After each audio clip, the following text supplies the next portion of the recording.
¿verdad? No pueden existir el uno sin el otro. Por ende, cuando hablamos de diezmos y ofrendas, no puede existir diezmos si no hay templo. Amén. Y no puede existir templo sin diezmos, ¿verdad? Ahora, cuando hablamos de templo, no estamos hablando de un templo como las que hoy tenemos, las iglesias, las catedrales, ¿verdad? En la iglesia tradicional y en los judíos tienen lo que son las sinagogas, el Islam, lo que es sus templos, ¿verdad? Majestuosos, todos adornados, ¿verdad? Incluso ya ahorita en el cristianismo hay muchos templos grandes, adornados, templos majestuosos, templos grandes, pero no estamos hablando de esos templos, ¿verdad? Porque antes Dios pidió un templo específico que estaba en la tierra de Israel, específicamente en Jerusalén, ¿verdad? Dios antes del templo dijo, edifíquenme un tabernáculo donde yo pueda morar en medio del pueblo. Amén. Entonces, cuando hablamos de templo, no hablamos de iglesias que hoy existen. No hablamos de catedrales, no hablamos de ninguno de eso. Incluso, mire, hoy estaba pensando, el lugar donde los cristianos se reúnen, ¿le podemos llamar casa de Dios, sí o no? ¿Cómo ve? ¿Sí o no? ¿Le podemos llamar casa de Dios donde se reúne la gente? ¿Sí o no? ¿O es un edificio normal, común? ¿Cómo ve? Si nosotros nos vamos de aquí y rentamos otro edificio, ¿cree usted que este edificio se rentará para una iglesia o rentarán al primero que rente? ¿Verdad que van a rentar al primero que rente? Y si son personas que van a hacer un negocio de panadería, de pastelería, de lo que sea, no les va a importar, los dueños lo van a rentar.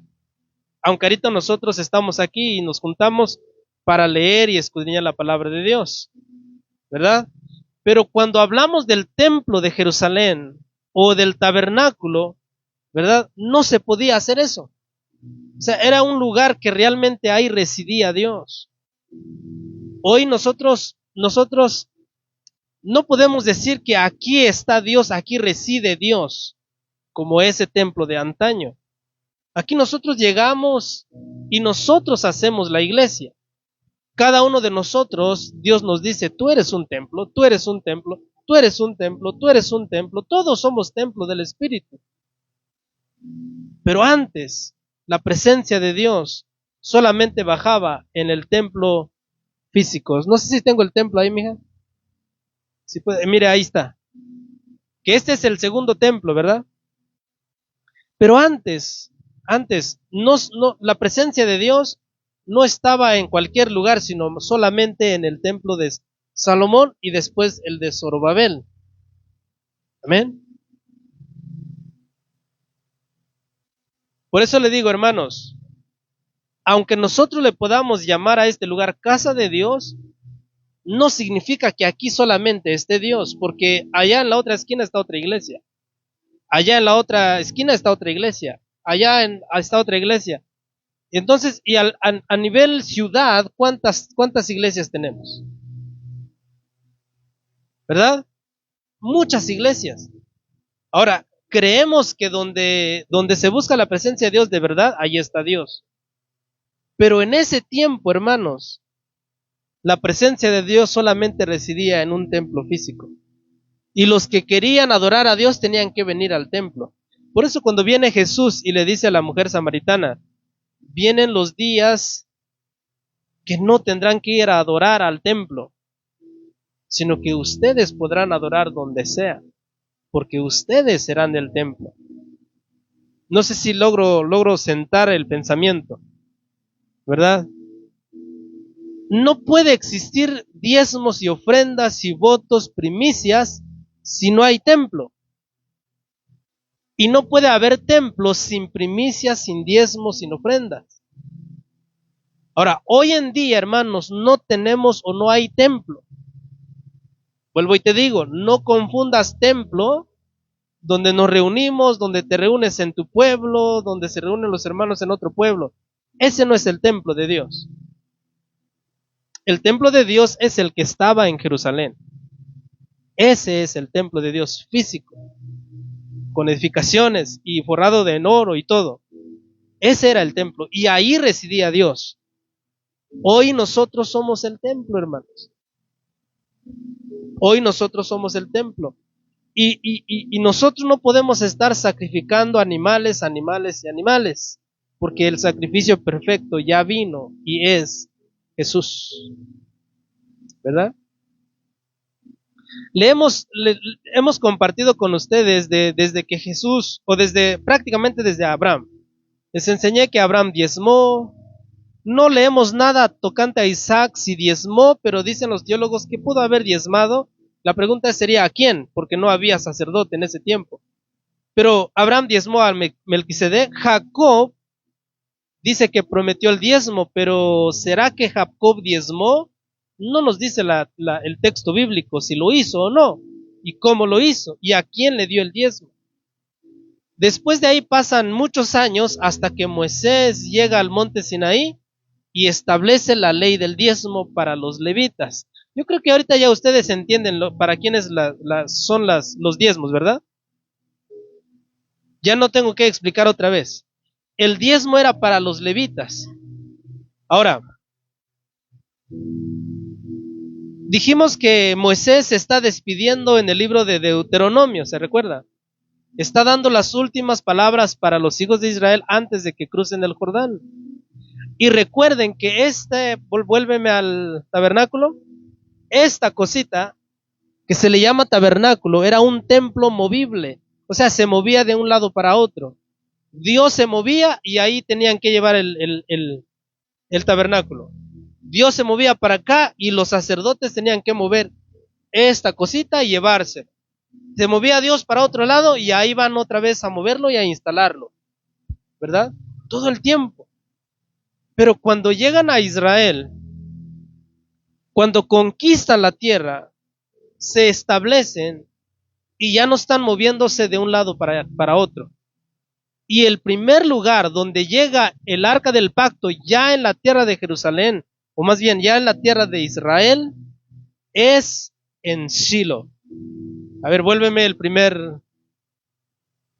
la primera foto. Esta.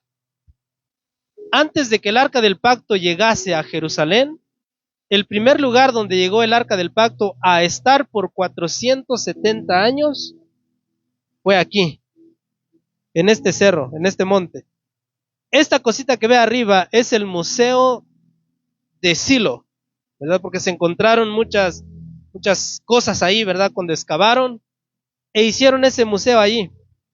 Y allí en esa montaña, los israelitas cuando entraron y conquistaron la tierra, pusieron el arca, pusieron el tabernáculo.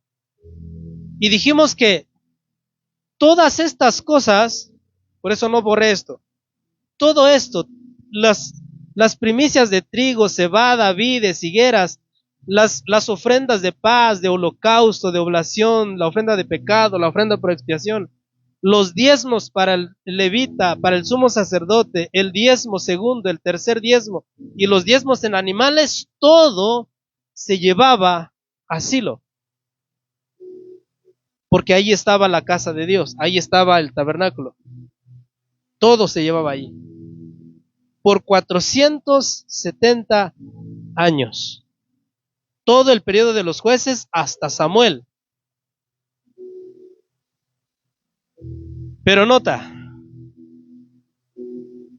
cuando el corazón humano se aleja de Dios, cuando el corazón humano no quiere servir a Dios, cuando el corazón humano no desea nada de las cosas de Dios y se olvida de Dios, y en lugar de buscar a Dios busca otras cosas,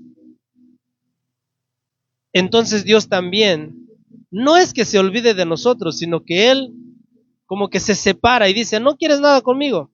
Perfecto. Te dejo a como tú quieras. Entonces el primer versículo que vamos a leer está en Jeremías 7:12.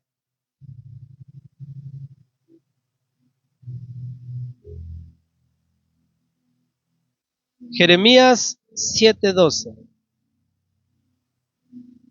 ¿Quién fue primero, hermano Leo? ¿Jeremías o Malaquías?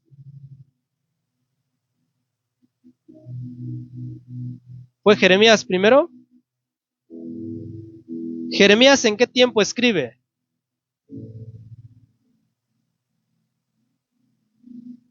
Antes de que llegue Babilonia, ¿no? ¿Y Malaquías en qué tiempo escribe? Después que regresan de Babilonia, ¿verdad? Ya cuando está el segundo templo. Entonces vamos a ver, mire, Jeremías 7:12, ¿qué dice? Nota dice, y el 11, mire lo que dice, y mire que no, no estudié eso, no lo puse ahí, pero nota lo que dice el 11. Es cueva de ladrones delante de vuestros ojos esta casa sobre la cual es invocado mi nombre.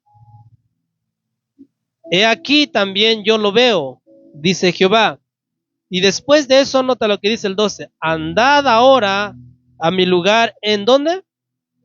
En Silo, donde hice morar mi nombre al principio, y ved lo que le hice por la maldad de mi pueblo Israel. La pregunta es, ¿y qué le pasó a Silo? ¿Qué le pasó a Silo? Vamos a leer Jueces 21:19 también, como para que usted vea que allí estuvo el arca del pacto, ahí estuvo el tabernáculo. Jueces 21:19.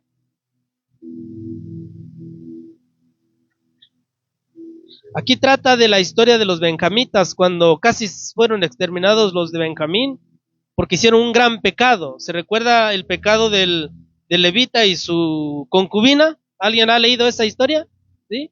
¿Se recuerda qué fea historia, verdad? ¿Cómo es que pasó eso en el pueblo de Dios? ¿Verdad? Una mujer que fue abusada por muchos hombres de los benjamitas y hasta murió la muchachita, la jovencita, no sé si era jovencita, solamente sabemos que era una mujer de un levita. Y tan grande pecado fue que los hijos de Israel se levantaron contra Benjamín, hicieron guerra contra sus hermanos y casi los exterminan. Y después Dios les dice, no los exterminen. Pero dice que ya no querían darle sus mujeres, pero note lo que dice ahí. Dice en el 19, dice, ahora bien, esta es la trama para buscar mujeres a Benjamín, a los hijos de Benjamín. Dice, ahora bien, dijeron, he aquí cada año hay fiesta solemne de Jehová, ¿en dónde dice? En Silo. Dice, que está al norte de Betel y al lado oriental del camino que sube a Betel, a Siquem y al sur de Lebona. Es decir, estamos hablando de este lugar, aquí. Aquí los hijos de Israel le dijeron, vayan allá hay fiestas, ¿verdad? Y las muchachitas salen a danzar, vayan y capturen a las muchachitas y esas serán sus esposas, para salvar a la tribu de Benjamín, ¿verdad? Pero si quiere leer la historia, léalo, ahí está en el libro de Jueces, ¿verdad? Entonces, el libro de Jueces dice que aquí en este lugar se celebraba fiesta a Jehová, y usted ya entiende, cuando hablamos de fiestas de Jehová, estamos hablando de esas fiestas primicia, Pascua, Shavuot, todas estas fiestas se celebraban aquí al principio, cuando pasaron del otro lado del Jordán allá a la tierra de Israel. Aquí traían todos sus primicias, todos sus diezmos, aquí se entregaban. ¿Amén? ¿Qué más pasó aquí? ¿Se recuerdan de Ana, que estaba orando y que Elí la mira y dice, estás borracha, vete a tu casa? Bueno, ¿dónde pasó eso? Ahí en Silo, ¿verdad? Ahí en Silo, Dios le contestó a Ana su oración. ¿Y se recuerdan qué prometió Ana si quedaba embarazada? A ver, ¿quién me quiere decir? ¿Qué prometió Ana? Dios, si me das un hijo, ¿qué dijo Ana? ¿Cómo? Se lo iba a dar a Dios para que sea su sirviente por toda la vida. La pregunta es entonces, ¿y dónde sirvió Samuel? Ahí, en Silo. Aquí en este lugar fue donde Ana llegó con su hijo Samuel y le dijo, mira Elí, aquí te traigo Samuel mi hijo, yo lo prometí a Jehová y este te va a servir todos los días de su vida. Aquí en este monte, ¿verdad? Aquí en este monte donde vivió Samuel, su infancia, es donde Dios lo llama 3 veces. Samuel, Samuel, ¿se recuerda? Y hasta el final Elí le dice, ¿sabes? Si te vuelve a hablar, dile, habla Señor, que tu pueblo oye.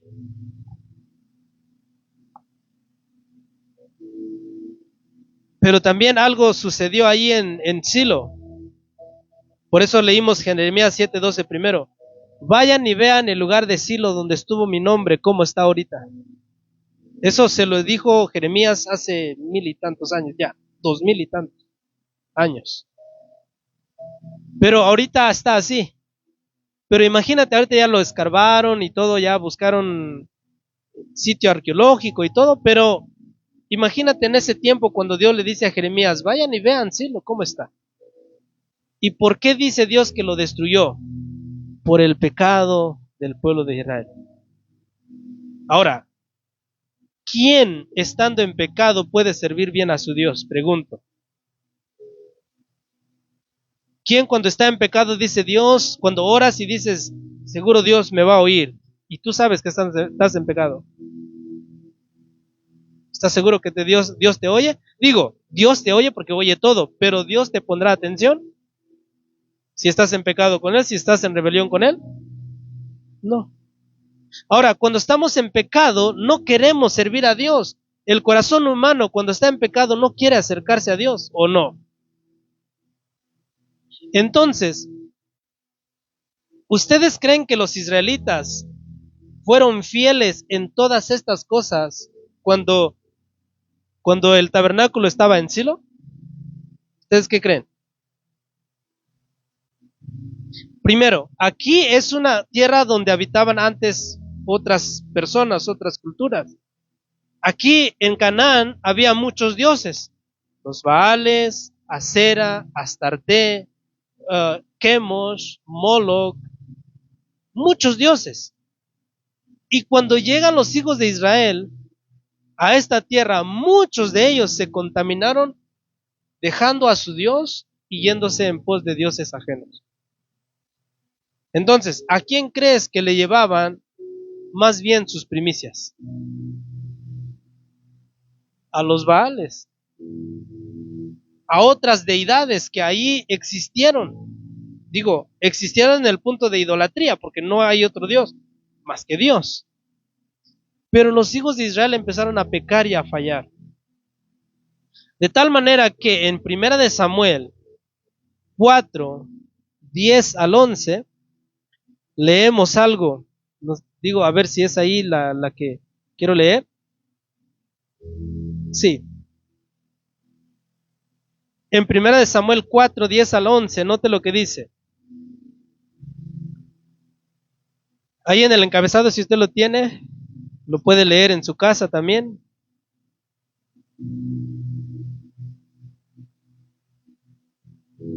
Mira, ahí en el 3:21 dice, y Jehová volvió a aparecer en Silo, porque Jehová se manifestó a Samuel en Silo por la palabra de Jehová. Ahí está, Silo.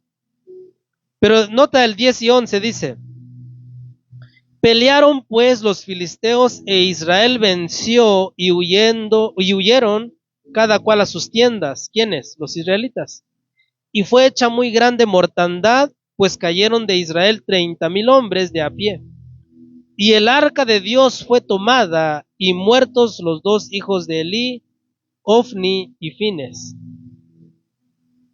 Y si sigue leyendo más adelante, en el 17, y el mensajero respondió diciendo, Israel huyó delante de los filisteos, y también fue hecha gran mortandad en el pueblo, y también tus 2 hijos, Ofni y Fines, fueron muertos, y el arca de Dios ha sido tomada. Note qué pasó. Y aconteció que cuando él hizo mención del arca de Dios, Elí cayó hacia atrás de la silla al lado de la puerta y se desnucó y murió. porque era hombre viejo y pesado, y había juzgado a Israel 40 años. Después una de sus nueras, al oír que su esposo murió, dice que tuvo dolores de parto por la noticia que escuchó: tu marido murió y el arca del pacto fue capturado por los filisteos. Y dice que dio a luz, y en el 21 nota que dice: y llamó al niño Icabod, y diciendo: traspasada es la gloria de Israel. O sea, imagínate que una mujer está encinta, escucha que su marido se muere, y encima el arca del pacto se lo llevan los filisteos. Yo creo que de tanto dolor, no sé, empieza a tener dolores de parto, y antes de morir, ella dice: póngale Icabod al niño. ¿Y por qué Icabod? Porque dice: la gloria se ha ido. O sea, nota la importancia que tenía el arca del pacto dentro de Israel. Se fue la gloria. Y al irse la gloria de Dios, ¿qué queda? A ver, les voy a preguntar a ustedes. Si ustedes un día dicen: ya no quiero servir a Dios, ¿qué les queda? ¿Qué les queda? ¿Una vida feliz? Podríamos decir: Icabod, la gloria se va de ti. Hay un video por ahí ¿cómo se dice?, en las redes sociales, de una muchacha que dice: hoy he decidido no ir más a la iglesia. Voy a vivir mi vida, voy a ser feliz. Y empieza a decir: hoy cumplo la primera semana que no fue a la iglesia. Y estoy bien, me siento bien, estoy feliz. Y empieza así a decir: hoy fui al antro con mis amigos, y pues no me sentí tan mal, pero como que había una incomodidad. Y pasan los años y dice: hoy llevo 2 años sin ir a la iglesia y mi vida está destrozada. No tengo paz, sufro de insomnio, esto, aquello. Y luego dice: hoy llevo menos de tiempo, y dice: hoy me invitaron a la iglesia otra vez. Y alguien me dijo: Dios te extraña. Y ella dice: yo también lo extraño, pero ¿qué va a decir la gente si vuelvo? Después dice: hoy volví a la iglesia y me siento viva otra vez. A lo menos en ese video, ¿verdad?, esta muchacha tuvo la oportunidad de volver a ir a la iglesia y buscar a Dios.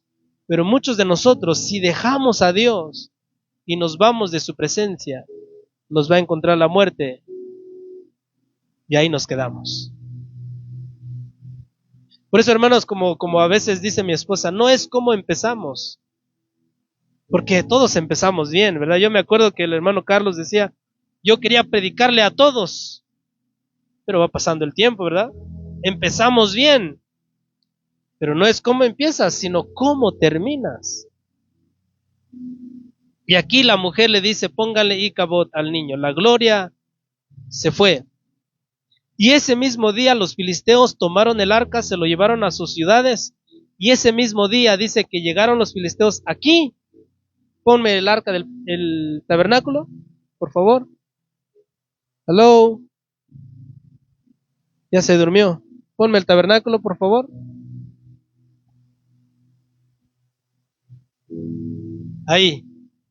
Llegaron los filisteos, y ¿qué hicieron con esto, hermanos? Le prendieron fuego. Y se recuerda que quienes tenían que doblar todo eso, todo sagrado para los hijos de Israel. Bueno, llegaron los filisteos y no les importó.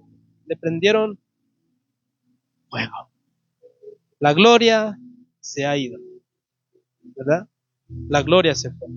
Y más adelante en el templo de Salomón pasa lo mismo, ¿verdad? Pasa lo mismo, exactamente igual. Dice que la gloria de Dios se para en los postes, en los dinteles, en el dintel del templo, se para ahí, como diciendo: a ver, alguien que ore y que me pida que me quede. Y después se fue un poquito más arriba y nada. Y al final dice que la gloria se fue, abandonó la casa. Entonces, hermanos, ¿qué nos queda después de que desechamos a Dios? No nos queda nada, nada. Podrás decir que eres feliz, pero Llegará el momento que te darás cuenta que no, simplemente no somos nada sin Él. ¿Cuántos meses duró el arca del pacto con los filisteos? 7 meses, según 1 Samuel 6:1. Dice, estuvo el arca de Jehová en la tierra de los filisteos 7 meses. Es como si tú dices, ya no quiero saber nada de Dios, y te vas al mundo y te pierdes hasta que Dios, o hasta que tú quieras volver a Dios, porque ya Dios estaba contigo, ¿verdad? Después del arca del pacto estuvo por 20 años en la casa de Abinadab, según 1 Samuel 7:1-2. Dice, vinieron los de Kiriat Jearim y llevaron el arca de Jehová y la pusieron en la casa de Abinadab, situada en el collado, y santificaron a Eleazar su hijo para que guardase el arca de Jehová. Desde el día que llegó el arca a Kiriat Jearim pasaron muchos días, 20 años, y toda la casa de Israel lamentaba en pos de Jehová. Ya no existe, ya no hay esto, hermanos, se quemó todo. Y ya solamente queda el arca. Pero, ¿dónde vamos a poner el arca ahora? Bueno, pues vamos a llevarlo a la casa de Abinadab. Y vamos a poner a Eliezer que lo cuide. Más adelante, David viene a la casa de Abinadab y se lo quiere llevar a Jerusalén.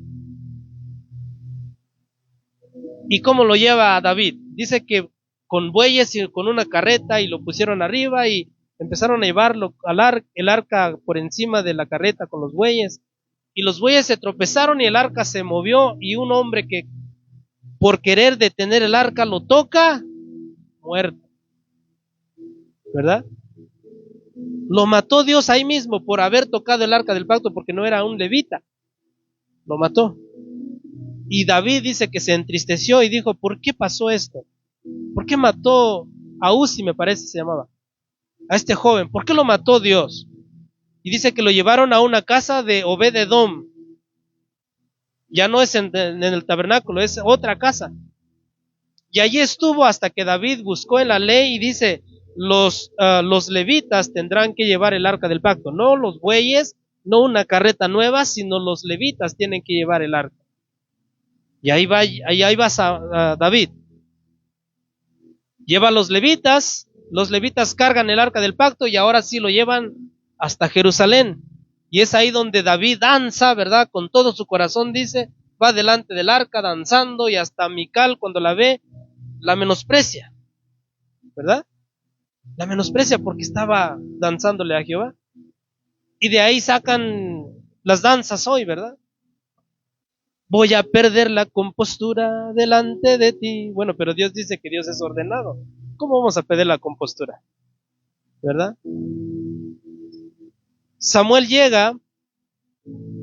David llega a Jerusalén trayendo el arca y lo pone en una tienda. Y cuando llega David y mira su palacio, dice, yo habito en un palacio de cedro, y la casa y el arca del Señor está en tiendas. Y ahí es cuando él dice, voy a construir templo a Jehová. Fue cuando Dios le dice, ¿sabes qué? Tú no vas a construir nada. A veces la intención de nosotros es buena, pero Dios dice, nada, ¿verdad? Pablo quería ir a predicar a otra ciudad y dijo Dios, no, aquí no, es allá. Y así es Dios, hermano.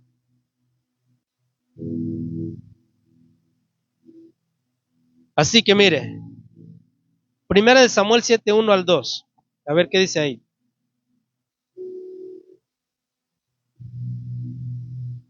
Oh, ese ya lo leímos, ¿verdad?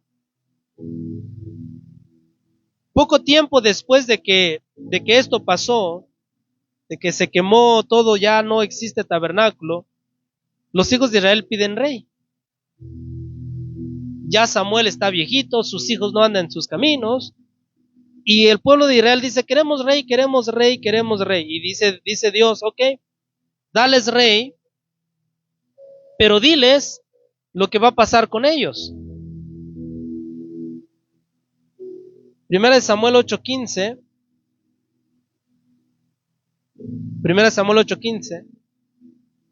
Y nota, una de las tantas cosas que va a hacer el rey, que fuera quien viniera, en este caso Saúl, Mira lo que iba a hacer, parte de 15 dice, si lo tienen, 1 Samuel 8:15, ¿lo tienen? Dice, diezmará vuestro grano y vuestras viñas para dar a sus oficiales y a sus siervos. Hasta ahorita, ¿cuántos diezmos llevamos aquí? Digo, son 3 diezmos, pero en el primer diezmo está el diezmo al sacerdote y el diezmo de animales, que es una de ellas también. Pero aquí dice que al pedir los israelitas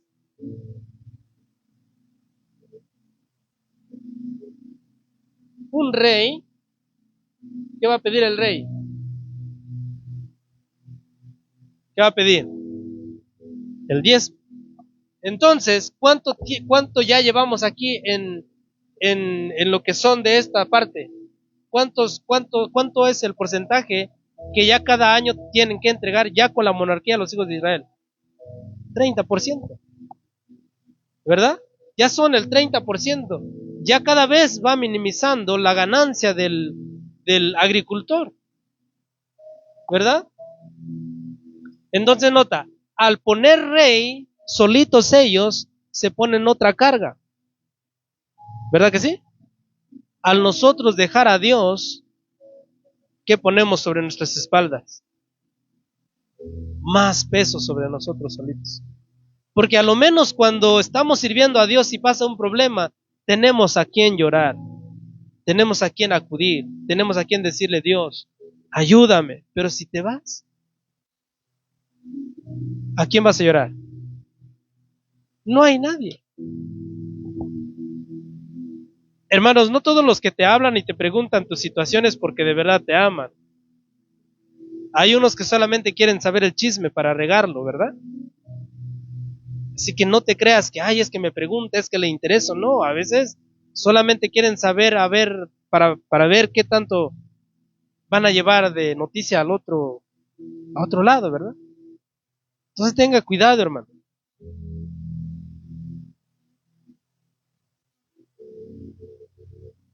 Con la llegada de Salomón al poder se erige el templo de Dios. Vamos rápido, Primera de Reyes 6. Nada más voy a darle los versículos o las citas y usted los lee en casa, ¿le parece? Primera de Reyes 6. Note, ahí dice en el encabezado, Salomón edifica el templo. En el año 480, después de que los hijos de Israel salieron de Egipto, el cuarto año del principio del reino de Salomón sobre Israel, en el mes de Siv, que es el mes segundo, comenzó a edificar la casa de Jehová. ¿Tienes ahí la casa de Jehová, mía? La de Salomón no lo tienes, ¿verdad? Solo de Zorobabel. Entonces, Salomón empieza a edificar el templo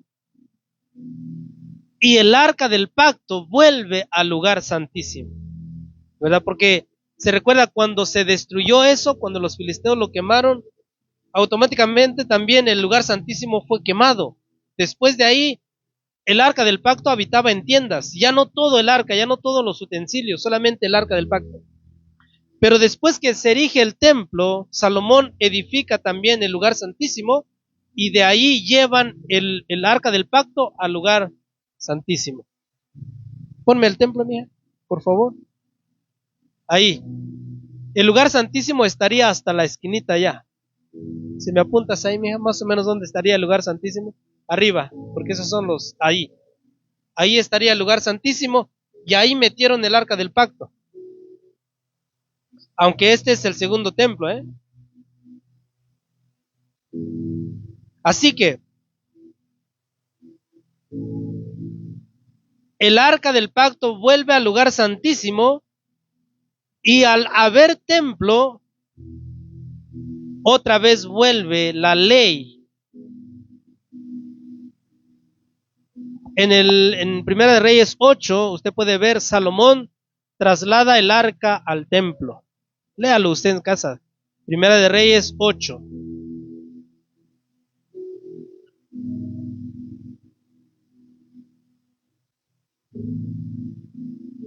Se recuerda, le dije, si no hay templo, no hay ofrendas, no hay diezmos, no hay nada. Pero si vuelve a haber templo, ¿qué hay otra vez? Ofrendas, diezmos, primicias, todo eso. O sea, al Salomón edificar esto, vuelve otra vez toda la ley. ¿Dónde vamos a presentar los diezmos ahora? En el templo de Salomón. ¿Dónde vamos a llevar los diezmos? Al templo de Salomón. ¿Dónde vamos a ir a comer el diezmo que era para nosotros? A Jerusalén, donde está el templo de Salomón. Por eso le digo, hermanos, sin templo no hay diezmo.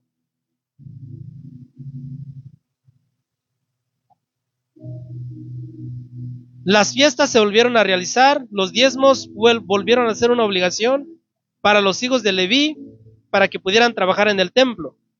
Pero adivina qué, Israel sigue pecando contra su Dios. Imagínate, Salomón, un hombre sabio, que cuando Dios se presentó a él le dijo, Salomón, pídeme lo que quieras. ¿Y qué pidió Salomón? Sabiduría. Dios le dijo, te voy a añadir todo. Lo que no me pediste te lo voy a dar. Salomón no pidió mujeres. Salomón no pidió riquezas. Y tuvo muchas riquezas y también muchas mujeres. ¿Verdad? ¿Cuántas esposas tuvo Salomón? ¿Cuántas esposas tuvo Salomón? Total de mujeres, 1000 mujeres tuvo Salomón. 1000 mujeres tuvo Salomón. Y toda la sabiduría. Pero dice que las mujeres de Salomón inclinaron el corazón de Salomón a dioses.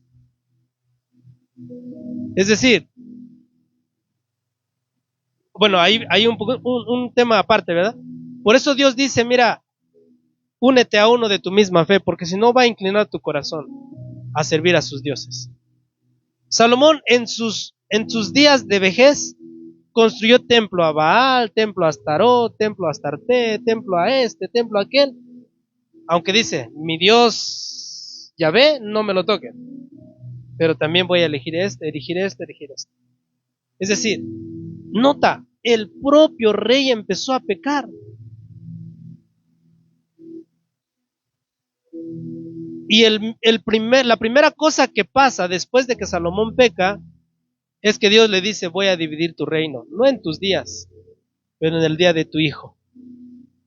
¿Y qué pasó con Israel en ese tiempo? Se apartaron, se dividió el reino, Israel al norte y Judá al sur. Se dividieron 10 tribus arriba, 2 abajo. Y los levitas en toda la tierra de Israel. Recuerda, hermanos, que cuando se dividió el reino, había muchos levitas al norte. Y ellos se quedaron allá. Muchos sí volvieron a Judá, pero muchos se quedaron allá arriba. No todos bajaron. Por eso le digo, hermanos, los levitas también se corrompieron.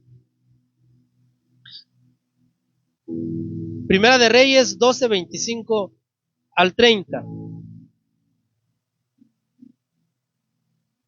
Cuando se dividió el reinado y ya al norte está reinando Jeroboam, nota lo que pasó. ¿Lo tienen? Primera de Reyes 12, 25 al 33. ¿Lo tienen? Dice, entonces reedificó Jeroboam a Siquem en el monte de Efraín y habitó en ella, y saliendo de allí reedificó a Penuel, eso es en el norte. Y dijo, aquí empieza lo bueno, escúchelo, y dijo Jeroboam, ¿en dónde? Dijo, en su corazón. Jesús más adelante dice, ¿de dónde vienen los hurtos? ¿De dónde vienen las fornicaciones? ¿De dónde vienen los adulterios? Del corazón. Y también aquí dice que Jeroboam pensó en su corazón. Es decir, se confirma lo que Jesús dice. Lo que queremos hacer, lo que meditamos, el mal que deseamos, ¿de dónde sale? Del corazón. Y Dios dice, del corazón, de la abundancia de tu corazón habla tu boca, ¿verdad? Entonces, ¿qué dice? Nota. Dijo en su corazón, ahora se volverá el reino a la casa de David, es decir, los del norte volverán al sur. Y Y el 27 dice, si este pueblo subiere a ofrecer sacrificios en la casa de Jehová en Jerusalén. Nota, si estás conmigo vas a entender. Jeroboam dice, si los hijos de Israel vuelven a Jerusalén, acá al templo, a ofrecer sus sacrificios, el pueblo se va a volver con ellos.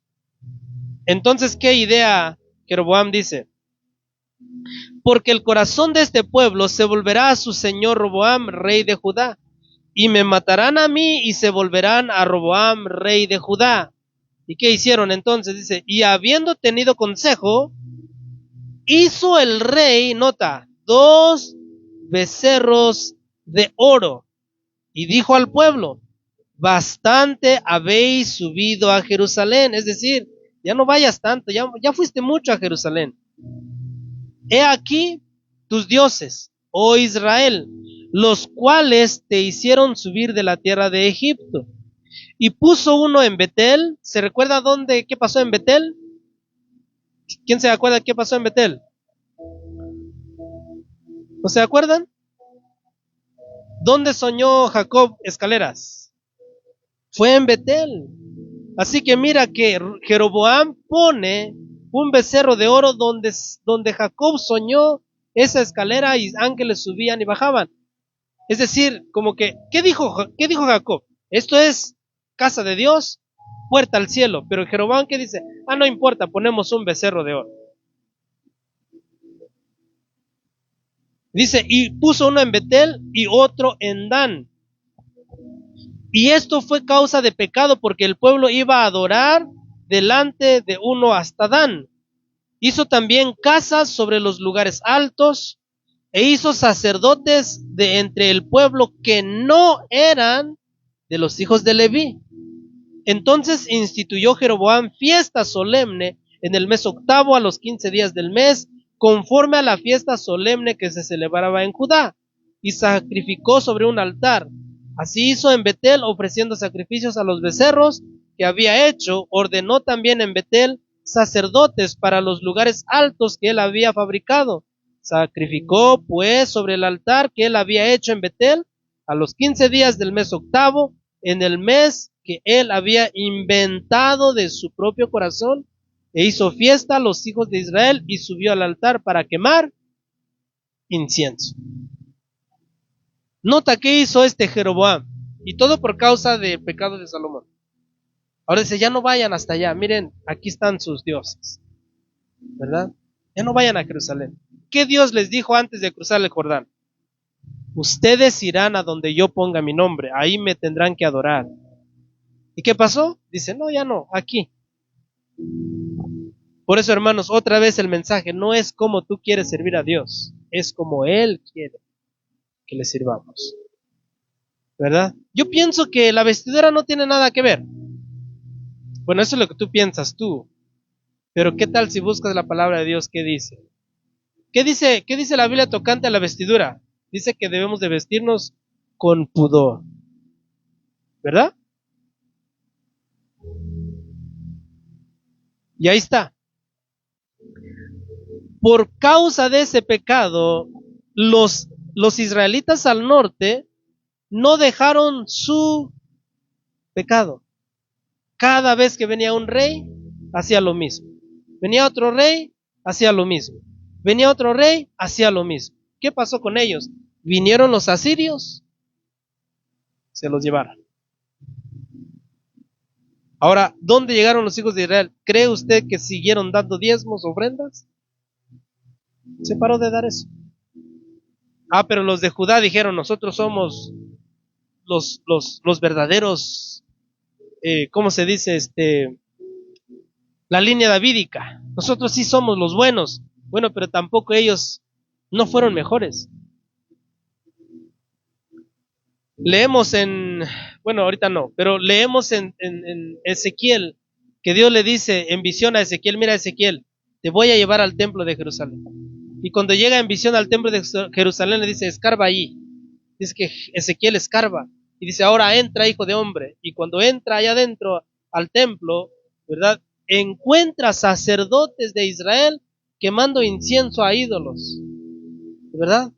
A ver, aquí mire, Haz de cuenta que Ezequiel está parado, por ejemplo, aquí, márcame aquí abajo, mira, aquí arriba, donde está como los edificios acá.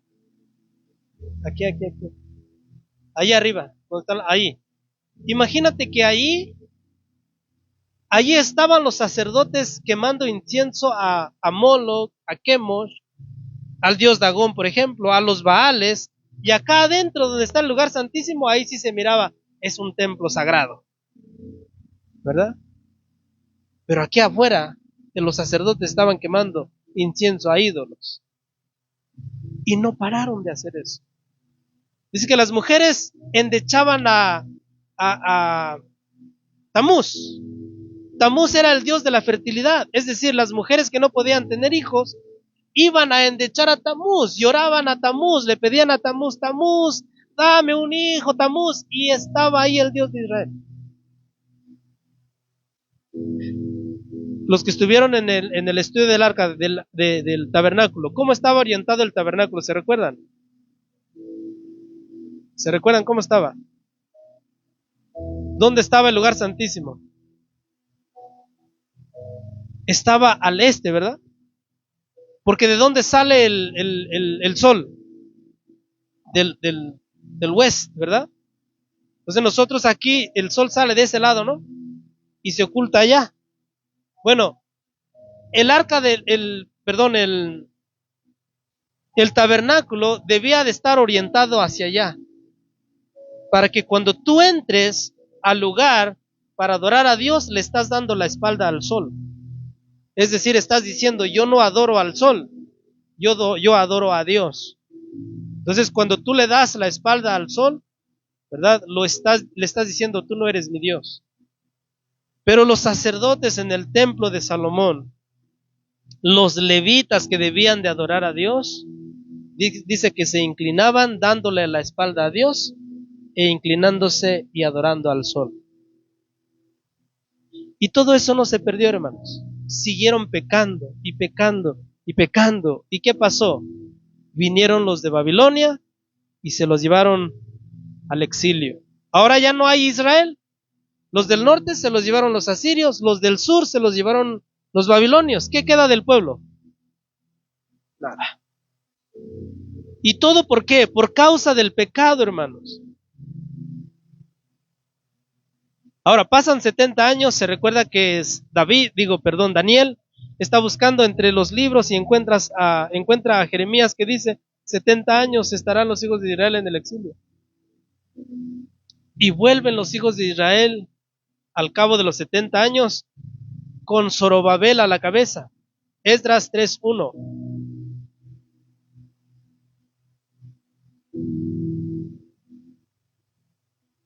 Esdras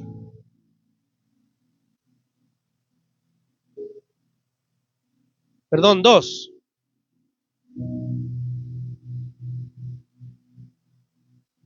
Estos son los hijos de la provincia que subieron del cautiverio de aquellos que Nabucodonosor, rey de Babilonia, había llevado cautivos a Babilonia, y volvieron a Jerusalén y a Judá, cada uno a su ciudad, los cuales vinieron con Zorobabel, Jesúa, Nehemías, Seraías, y te da una lista. Pero ¿quién iba adelante? Zorobabel. Y esto por mandato del rey Ciro. Ciro conquistó Babilonia y el primer edicto que hace es, los judíos vuelvan a su tierra. Bueno, en el capítulo 3 de Esdras notamos que dice que edifican el altar, restauración del altar y del culto. ¿Qué significa eso? Significa que vuelven a edificar este altar de aquí, hermanos. Donde se celebraban, donde se quemaban los animales, donde se quemaba la grasa. Lo primero que levantaron fue esto. ¿Por qué? Porque tenían que presentar los sacrificios otra vez. Dice ahí, dice el 3:1, cuando llegó el mes séptimo, y estando los hijos de Israel ya establecidos en las ciudades, se juntó el pueblo como un solo hombre en Jerusalén, vuelven de Babilonia. Entonces se levantaron Jesúa, hijo de Josadac, y sus hermanos los sacerdotes, y Zorobabel, hijo de Salatiel, y sus hermanos, y edificaron el altar de Dios, del Dios de Israel, para ofrecer sobre él holocaustos, como está escrito en la ley de Moisés, varón de Dios. Y colocaron el altar sobre su base, porque tenían miedo de los pueblos de las tierras, y ofrecieron sobre él holocaustos a Jehová, holocaustos por la mañana y por la tarde. Celebraron asimismo la fiesta solemne de los tabernáculos, como está escrito, y holocaustos cada día por orden conforme al rito, cada cosa en su día. Además de esto, el holocausto continuo, las nuevas lunas y todas las fiestas solemnes de Jehová, y todo sacrificio espontáneo, toda ofrenda voluntaria a Jehová. Después del primer día del mes séptimo comenzaron a ofrecer holocaustos a Jehová, pero los cimientos del templo, note, de Jehová no se habían echado todavía. Y dieron dinero a los albañiles y carpinteros, asimismo comida, bebida y aceite a los sidonios y tirios para que trajesen madera de cedro desde el Líbano por mar a Jope, conforme a la voluntad de Ciro, rey de Persia, acerca de esto. ¿Qué empezaron a edificar primero cuando volvieron de Babilonia? El altar. Y después edificaron el templo.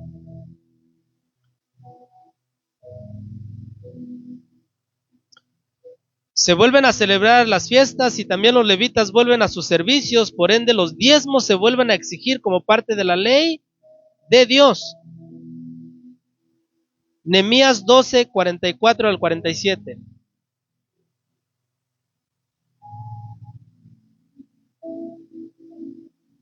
Nehemías 12, 44 al 47. Note, porciones para los sacerdotes y levitas. Esto ya es después de Babilonia.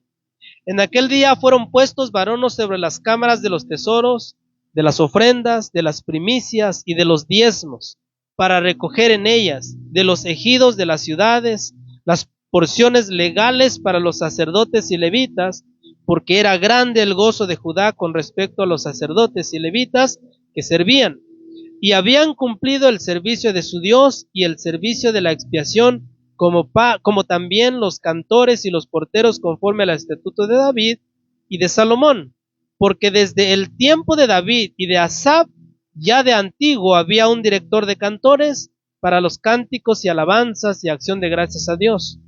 Y todo Israel en días de Zorobabel y en días de Nehemías daba alimentos a los cantores y a los porteros, cada cosa en su día, consagraban a sí mismos sus porciones a los levitas, y los levitas consagraban parte a los hijos de Aarón, así como les enseñé acá, ¿verdad? O sea, volvieron a hacer todo otra vez. Pero ¿cuánto duró? ¿Cuánto creen que duró? Porque vuelvo y te digo, cuando empezamos, todo lo hacemos bien, ¿verdad? Aquí se nota que hay mucho gozo, hay alegría, se edificó el altar, se edificó el templo, vamos a volver a las fiestas de Dios, vamos a dar el diezmo, pero ¿cuánto dura eso? Yo creo que dura lo que dura nuestra emoción cuando queremos servir a Dios, ¿verdad? Hermano, hermano, yo quiero, no sé, yo quiero dirigir la alabanza, hermanos, y cuando empiezas, hermano, vamos a cantar este canto, luego este canto, hermanos, vamos a ensayar, y los músicos bien animados, vamos a ensayar, vamos a sacar cantos nuevos al Señor, y todos, pero pasan días, y después ya no viene uno, ya no viene otro, se cancelan ensayos, y es igual con los israelitas, empezaban bien, pero en el camino empezaban a flaquear. ¿Por qué le estoy enseñando todo esto? Porque esto es una constante en los hijos de Israel. Unos 450 años antes de la venida de Cristo,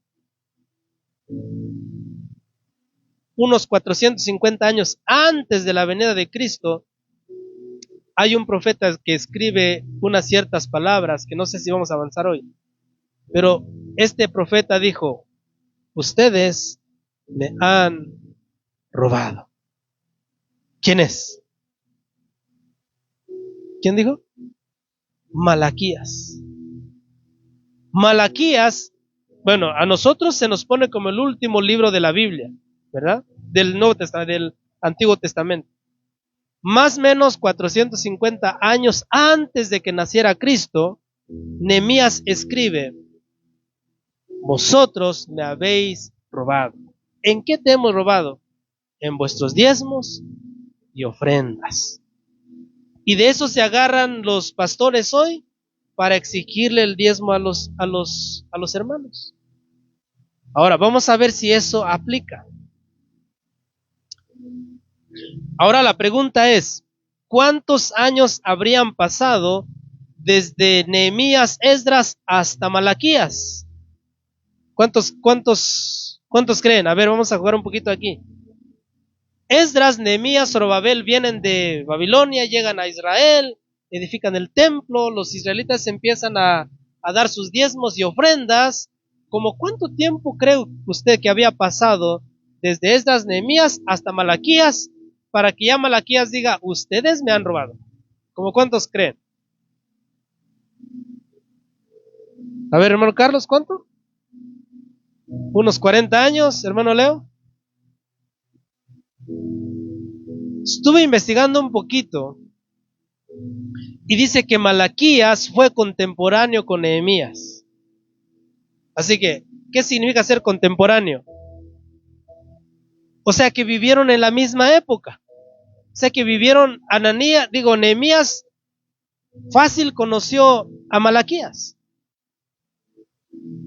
Y esto que escribe Malaquías dice que no habían pasado ni 100 años desde que llegaron a Israel. O sea, ¿cuánto tiempo les duró los hijos de Israel cuando llegaron allí a la tierra de Israel y empezaron a edificar y dieron sus diezmos, sus ofrendas? ¿Cuánto tiempo pasó para que ya después dijeran, o Malaquías dijera, ustedes me están robando? 20, 30 años, 40 años. Miren lo que dice Nehemías 13:10. Dice, encontré asimismo que las porciones para los levitas no les habían sido dadas, y que los levitas y cantores que hacían el servicio, note lo que dice, habían huido cada uno a su heredad. ¿Sí se dio cuenta lo que leyó? ¿Qué pasó con los levitas? ¿Por qué se fueron? Cada uno a su heredad. ¿Por qué se fueron? Porque no tenían comida. Porque ya los hijos de Israel no están diezmando, no están dando las ofrendas, ya no están dando las primicias. Entonces los hijos de Leví dicen, pues, ¿qué voy a comer aquí? Tengo esposa, tengo hijos. Los hijos de Israel no están dando diezmos. ¿Cómo voy a alimentar a mis hijos? ¿Qué hacían los levitas? Se salían del templo y se iban a buscar trabajo, a trabajar su tierra. Se recuerda que eso no debían de hacer los levitas, ¿no? ¿Por qué? Porque ellos tenían que estar en el servicio a Dios. Entonces vamos a Malaquías. Dejamos Nehemías y nos vamos a Malaquías. Y llegamos a Malaquías 3:6. Y yo creo que aquí vamos a leer lo que Dios dijo a Malaquías o lo que Dios le inspira a Malaquías. Y yo creo que aquí lo dejamos porque esto también es un mensaje que debemos de ir punto por punto. Dice Malaquías 3:6 hasta el 12. Dice, porque yo Jehová no cambio. Por esto, hijos de Jacob, no habéis sido consumidos. Desde los días de vuestros padres os habéis apartado de mis leyes, y no las guardasteis. Volveos a mí, y yo me volveré a vosotros, ha dicho Jehová de los ejércitos. Mas dijisteis, ¿en qué hemos de volvernos? ¿Robará el hombre a Dios? Pues vosotros me habéis robado. Y dijisteis, ¿en qué te hemos robado? En vuestros diezmos y ofrendas. Malditos sois con maldición, porque vosotros, la nación toda, me habéis robado. Traed todos los diezmos al alfolí, y haya alimento en mi casa. Y probadme ahora en esto, dice Jehová de los ejércitos, si no os abriré las ventanas de los cielos, y derramaré sobre vosotros bendición hasta que sobreabunde. Reprenderé también por vosotros al devorador, y no os destruirá el fruto de la tierra, ni vuestra vid en el campo será estéril, dice Jehová de los ejércitos. Y todas las naciones os dirán bienaventurados, porque seréis tierra deseable, dice Jehová de los ejércitos. Hermanos, yo creo que si me has entendido todo lo que te he estado enseñando de los diezmos, yo creo que este pasaje ahorita lo puedes definir tú solo, ¿verdad? ¿A quién está hablando Dios? ¿A la iglesia? ¿O a quién? A ver, levanten su mano los que dicen que Dios le está hablando a la iglesia. Levanten su mano. ¿Ninguno? ¿A quién le está hablando Dios? A Israel. O, a ver, usted hermano, en su tierra, o cuántos aquí todavía cosechan trigo. ¿Alguien aquí? ¿Cosechan cebada? ¿No? ¿Tienen vides? ¿Tienen, cómo se dice? ¿Tienen uvas en su casa? ¿No? ¿Tienen higueras? Tal vez, uno que otro. ¿Tienen granadas? ¿Cosechas aceitunas? ¿Tienes palmeras datileras? ¿No? Y eso es lo que se tenía que diezmar. Mire que aquí no habla de maíz, no habla de frijol pinto, de frijol peruano, no habla de ¿qué más? No habla de manzanas, no habla de duraznos, no habla de nada de eso. Está hablando de esto, hermanos. Ahora, Dios ahí le está hablando a Israel. No le está hablando a la iglesia. Hermanos, ¿por qué la gente está creyendo que dice que eso es gracia? El 60% es gracia y ya está salvo. Que esto representa la sangre de Cristo.